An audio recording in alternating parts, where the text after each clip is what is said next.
നമസ്കാരം. സർക്കാർ ജീവനക്കാരിൽ ശമ്പളം ലഭിച്ചത് എന്ന് പറയപ്പെടുന്ന ഒരു ചെറിയ വിഭാഗം ജീവനക്കാർക്ക് മാത്രമാണ്. ഭൂരിപക്ഷം വരുന്ന സർക്കാർ ജീവനക്കാർക്ക് ശമ്പളം നൽകുന്നത് ഈ ട്രഷറി സേവിങ്സ് ബാങ്ക് അക്കൗണ്ട്സ് വഴിയാണ്. പക്ഷേ ഈ അക്കൗണ്ട് ഇപ്പോൾ മരവിപ്പിച്ചിരിക്കുന്നു. ഇത് മരവിപ്പിച്ചതുകൊണ്ടാണ് ശമ്പളം വൈകാൻ കാരണമെന്നൊക്കെയാണ് വാദം. കേരളത്തിലെ ചരിത്രത്തിൽ ആദ്യമായിട്ടാണ് സർക്കാർ ഖജനാവിൽ മതിയായ പണമില്ലാത്തതിനാൽ ശമ്പളം മുടങ്ങുന്നത്. ശമ്പളം മാത്രമല്ല, പെൻഷൻ വിതരണം അടക്കമുള്ളവ മുടങ്ങുന്നത്. മുൻപ് ഉണ്ടായിട്ടുണ്ട്, 15 വർഷങ്ങൾക്ക് മുമ്പ് ആൻ്റണിയുടെ കാലത്ത്. ഇന്ന് ശമ്പള വിതരണം പൂർത്തിയാകുമെന്നാണ് പ്രതീക്ഷ എന്നാണ് ധനമന്ത്രി പറയുന്നത്. പക്ഷേ നടക്കില്ല. നാളെ പ്രതിസന്ധിക്ക് പരിഹാരമുണ്ടായില്ലെങ്കിൽ പ്രതിഷേധം കടുപ്പിക്കുമെന്നുമൊക്കെ കഴിഞ്ഞ ദിവസം ജീവനക്കാരുടെയൊക്കെ തീരുമാനമുണ്ടായിരുന്നു. പക്ഷേ അത് നടക്കാൻ പോകുന്നില്ല. ETSB അക്കൗണ്ടിലെത്തിയ പണം ബാങ്ക് വഴി പിൻവലിക്കുവാനുള്ള അവസ്ഥയില്ല. അത് പിൻവലിക്കാനാകാത്തതാണ് ശമ്പള വിതരണത്തിൽ പ്രതിസന്ധിയായത് എന്നാണ് പറയപ്പെടുന്നത്. കാരണം ഈ ഓൺലൈൻ ഇടപെടൽ അടക്കം നടക്കുന്നില്ല എന്നുള്ളതുകൊണ്ട് തന്നെ സാങ്കേതികമായിട്ടുള്ള തടസ്സങ്ങളുണ്ട്. ഈ സാങ്കേതികമായിട്ടുള്ള തടസ്സങ്ങൾ കാരണമാണ് ശമ്പളം മുടങ്ങിയത് എന്നാണ് അധികൃതർ അടക്കം വിശദീകരിക്കുന്നത്. പക്ഷേ ആ വിശദീകരണങ്ങൾ ഉണ്ടാകുമ്പോഴും ഇന്നത്തോടുകൂടി പ്രതിസന്ധി പരിഹരിക്കുവാൻ സാധിക്കുമോ എന്നതിൽ വലിയ ആശങ്കയുണ്ട്, വ്യക്തതയുമില്ല. അതുകൊണ്ട് സന്തോഷിക്കേണ്ട.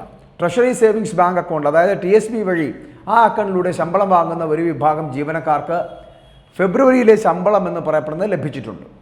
അതുപോലെ ട്രഷറികളിൽ നേരിട്ടെത്തി പണം വാങ്ങുന്നവരുണ്ട്. അല്ലെങ്കിൽ അങ്ങനെ എത്തുന്നവർക്കും കഴിഞ്ഞ മാസത്തെ പെൻഷൻ തുക കിട്ടിയിട്ടുണ്ട്. എന്നാൽ ഈ എംപ്ലോയീസ് ട്രഷറി സേവിങ്സ് അക്കൗണ്ടിലൂടെ, അതായത് ETSB അക്കൗണ്ടിലൂടെ ശമ്പളം വാങ്ങുന്ന ബഹുഭൂരിപക്ഷം വരുന്ന ജീവനക്കാർക്കും ബാങ്ക് അക്കൗണ്ടിലൂടെയുള്ള പെൻഷൻ വാങ്ങുന്നവർക്കും ഒന്നും പണം കയ്യിൽ കിട്ടിയിട്ടില്ല, പണം കയ്യിൽ എത്തിയിട്ടില്ല. സംസ്ഥാന സർക്കാർ നേരിടുന്ന കടുത്ത സാമ്പത്തിക പ്രതിസന്ധിയുണ്ട്. ആ കടുത്ത സാമ്പത്തിക പ്രതിസന്ധിയുടെ ആഴമാണ് ഇതിലൂടെ നമുക്ക് വെളിവാകുന്നത് എന്നുള്ളതാണ്. ധനമന്ത്രി അപ്പോഴും ഈ പൂച്ചു പുറത്തു പറയുന്നില്ല.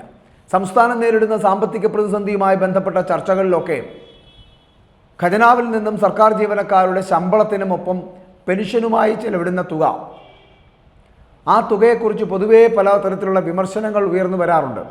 2023-24 സംസ്ഥാന ബജറ്റിലെ കണക്കുകൾ പ്രകാരമാണെന്നുണ്ടെങ്കിൽ കേരളത്തിൻ്റെ വരുമാനത്തിലെ ഏകദേശം 51% ജീവനക്കാർക്കുള്ള ശമ്പളത്തിനും ഒപ്പം തന്നെ സർവീസിൽ നിന്ന് വിരമിച്ചിട്ടുള്ള ആൾക്കാരുടെ അവർക്കുള്ള പെൻഷനുമായിട്ട് അതിനു വേണ്ടിയിട്ട് മാത്രമായി ചെലവിടുന്നു ഏകദേശം 51% തുക.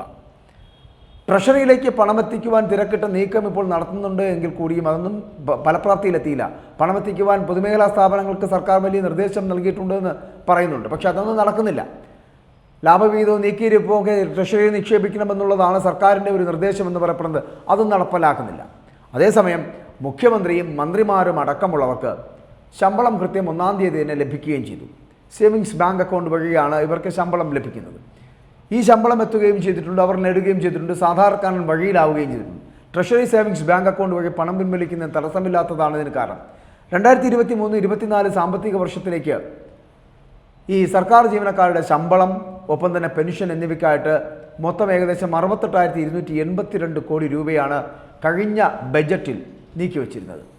നടപ്പ് സാമ്പത്തിക വർഷത്തിലേക്ക് നോക്കുമ്പോൾ ഈ നടപ്പ് സാമ്പത്തിക വർഷത്തിലേക്കുള്ള സംസ്ഥാന സർക്കാരിൻ്റെ പ്രതീക്ഷിത ചെലവായിട്ടുള്ള 1.76 ലക്ഷം കോടിയുടെ ഏകദേശം 39% വരുമാനമാണ് ഞാനീ പറഞ്ഞത്.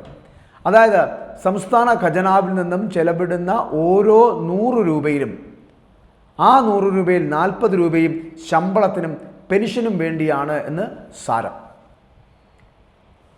അതായത് സംസ്ഥാനത്തിൻ്റെ പൂർണ്ണമായിട്ടുള്ളൊരു വരുമാനമുണ്ടല്ലോ, ആ വരുമാനത്തിലെ ഗണ്യമായ ഭാഗവും കവരുന്നത് ഇവിടുത്തെ സർക്കാർ ജീവനക്കാരാണ്. ഈ സർക്കാർ ജീവനക്കാരുടെ ശമ്പളവും പെൻഷനുമാണ് എന്ന് ഒറ്റ നോട്ടത്തിൽ തന്നെ നമുക്ക് തോന്നാമെങ്കിലും ഇതിനൊരു മറുവശം കൂടിയുണ്ട്, പറയാതിരിക്കാൻ കഴിയില്ല.